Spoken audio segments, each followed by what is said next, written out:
lebih hidup, kontekstual, dan memberdayakan siswa secara utuh, bukan sekadar mencapai target akademik. Terus yang pertanyaan ketiga yaitu jelaskan dua bentuk pendekatan dalam desain kurikulum di atas dan berikan contoh masing-masingnya. Yang pertama yaitu subject matter centered kurikulum atau kurikulum berbasis materi dan disiplin ilmu. Pendekatan ini menekankan pada penguasaan konten akademik yang terstruktur berdasarkan mata pelajaran. Setiap mata pelajaran diajarkan secara terpisah dan mendalam. Yang kedua, contoh. Di sekolah menengah, siswa belajar matematika, fisika, kimia, dan biologi sebagai mata pelajaran yang terpisah, masing-masing dengan buku teks dan evaluasi khusus. Yang kedua, yaitu interdisciplinary curriculum atau kurikulum antar disiplin. Pendekatan ini menggabungkan dua atau lebih mata pelajaran untuk mengeksplorasi suatu tema atau masalah secara terpadu, membantu siswa melihat keterkaitan antar konsep. Selanjutnya yaitu contoh proyek ketahanan pangan yang menggabungkan biologi, pertanian dan tumbuhan, geografi, wilayah dan iklim, dan ekonomi, distribusi, dan harga pasar dalam satu unit pembelajaran. Terus yang kedua yaitu apa keunggulan dan kelemahan dari masing-masing pendekatan tersebut. Yang pertama yaitu subject matter centered curriculum atau kurikulum berbasis materi dan disiplin ilmu. Keunggulannya yang pertama materi lebih terstruktur dan sistematis. Yang kedua, memudahkan pengajaran dan evaluasi berdasarkan standar nasional. Kelemahannya yaitu yang pertama, siswa mungkin kesulitan memahami hubungan antar disiplin ilmu. Yang kedua, pembelajaran cenderung pasif dan kurang kontekstual. Yang kedua yaitu interdisciplinary curriculum atau kurikulum antar disiplin. Keunggulannya yang pertama, meningkatkan pemahaman holistik dan keterampilan berpikir kritis. Yang kedua, mendorong keterkaitan antara pembelajaran dan kehidupan nyata. Selanjutnya yaitu kelemahan. Yang pertama, memerlukan perencanaan dan kolaborasi antar guru yang lebih kompleks. Yang kedua, sulit mengevaluasi pencapaian kompetensi setiap mata pelajaran secara terpisah. Terus pertanyaan soal nomor 4 yaitu apa yang dimaksud dengan landasan organisatoris dalam pengembangan kurikulum?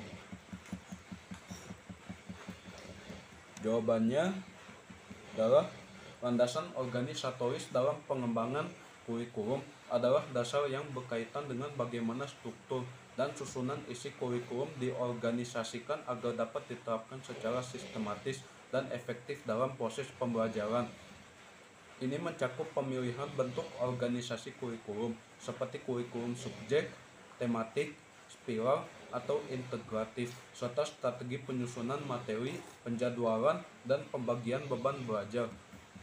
Dengan kata lain, landasan ini membantu menjawab bagaimana materi diajarkan secara terstruktur sehingga tujuan pendidikan dapat tercapai sesuai jenjang dan kebutuhan peserta didik. Yang kedua yaitu berikan contoh beserta penjelasan Anda tentang landasan organisatoris tersebut. Yang pertama, contoh penggunaan pendekatan tematik integratif pada jenjang sekolah dasar dalam kurikulum Merdeka. Yang kedua, penjelasan. Dalam pendekatan ini, beberapa mata pelajaran seperti bahasa Indonesia, IPS, dan IPA digabungkan dalam satu tema pembelajaran. Misalnya tema lingkungan. Anak-anak belajar membaca teks tentang lingkungan bahasa Indonesia, mengenal jenis jenis sampah dan daur ulang IPA, serta memahami peran masyarakat dalam menjaga lingkungan IPS dalam satu kesatuan pembelajaran. Terus Selanjutnya, mengapa ini termasuk landasan organisatoris? Karena pendekatan ini menunjukkan cara organisasi isi kurikulum yang bersifat terpadu dan relevan dengan dunia nyata sesuai dengan kebutuhan perkembangan anak usia dini dan memudahkan guru dalam mengelola proses pembelajaran lintas mata pelajaran.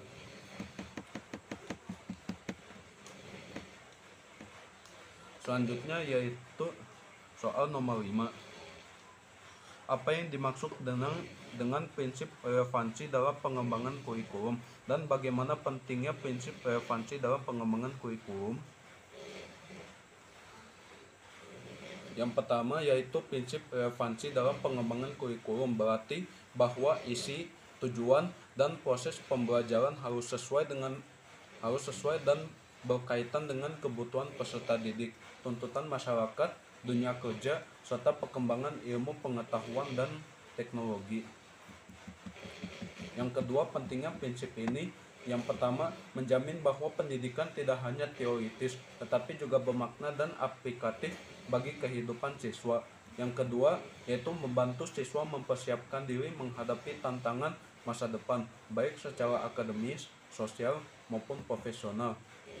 Yang ketiga, yaitu mendorong kurikulum untuk selalu diperbarui sesuai perkembangan zaman dan kebutuhan global. Yang kedua, yaitu berikan contoh bahwa prinsip relevansi diakomodir dalam kurikulum di Indonesia. Yang pertama yaitu contoh. Kurikulum Merdeka mengintegrasikan profil pelajar Pancasila dan pembelajaran berbasis proyek atau project based learning. Yang kedua yaitu penjelasan. Profil pelajar Pancasila mencerminkan nilai-nilai dan kompetensi yang relevan dengan kebutuhan masyarakat Indonesia. Sekian, terima kasih. Wassalamualaikum warahmatullahi wabarakatuh.